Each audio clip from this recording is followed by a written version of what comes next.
ఉత్తరా నక్షత్రం. దీన్నే అది పూర్వ ఫల్గుని అయితే ఇది ఉత్తరా ఫల్గుని. అది ముందు ఫల్గుని నక్షత్రం. పూర్వం అంటే ముందు ఉన్నటువంటిది, ఉత్తర అంటే తర్వాత.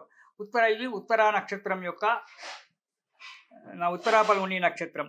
ఈ ఉత్తరా ఫల్గుని నక్షత్రంలో ఇది శాంతి నక్షత్రం. 4 పాదాలలో ఏ పాదములో జన్మించినప్పటికైనా సరే ఉత్తరా నక్షత్రానికి శాస్త్రబద్ధంగా శాంతి పూజలు చేయించుకోవాలి. మొదటి పాదము 4వ పాదంలో గనక పుట్టినట్టయితే తండ్రికి, స్త్రీ పుట్టినట్టయితే తల్లికి దోషం. 2, 3 పాదాలలో కనుక జన్మించినట్టయితే సామాన్య దోషం అని చెప్పారు. ఏది ఏమైనా ఉత్తరా నక్షత్రం మాత్రం శాంతి నక్షత్రమే. ఇది మనకు శాంతి కమలాకరంలో చెప్తూ ఉంటారు. కాబట్టి ఈ నక్షత్రానికి శాస్త్రబద్ధంగా ఉత్తరా నక్షత్రానికి తైలాన్వేక్షణము, రుద్రాన్వేక్షణము, నవగ్రహ పూజ, నవధాన్య దానాలు ఇలాంటివన్నీ కూడా, తిలపాత్ర దానాలు ఇవన్నీ కూడా మనము చేయించుకోవాలి. ఈ ఉత్తరా నక్షత్రంలో కనుక పుట్టినటువంటి ఒక వ్యక్తులను చూసుకున్నట్టయితే వీళ్ళు శత్రువులను జయించేటువంటి ఒక వారు అవుతారు.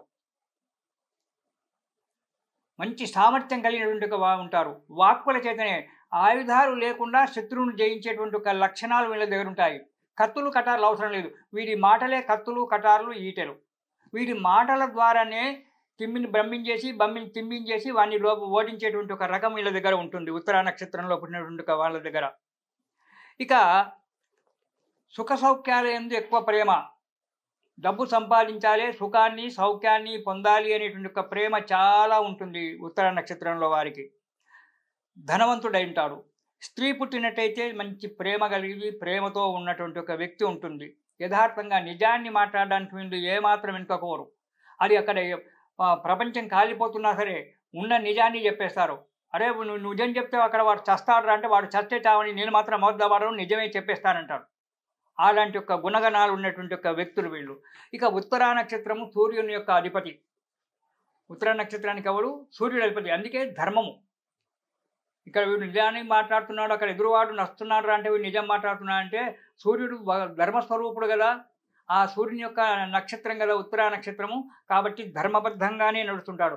అలాంటి సూర్యుని యొక్క తేజస్సు కలిగినటువంటి ఒక వ్యక్తిగా ఉంటారు.